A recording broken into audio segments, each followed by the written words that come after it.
A for apple, B for ball. இந்த மெத்தடில் நீங்கள் சொல்லி தரீங்களா? உங்கள் குழந்தைங்க ரீட் பண்ணுறதுக்கு கஷ்டப்படுறாங்களா? என்ன பண்ணலாம்? ஒவ்வொரு லெட்டருக்கும் ஒரு நேம் இருக்கு, ஒரு சவுண்ட் இருக்கு. நேம் ஆஃப் த லெட்டர் அப்படின்றது ஏ, சவுண்ட் ஆஃப் த லெட்டர் அப்படின்றது ஆ.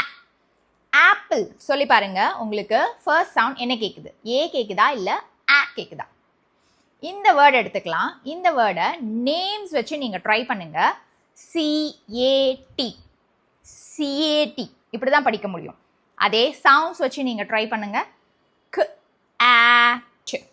கேட். கரெக்டாக அந்த வேர்டை நம்மளால் ரீட் பண்ண முடியும்.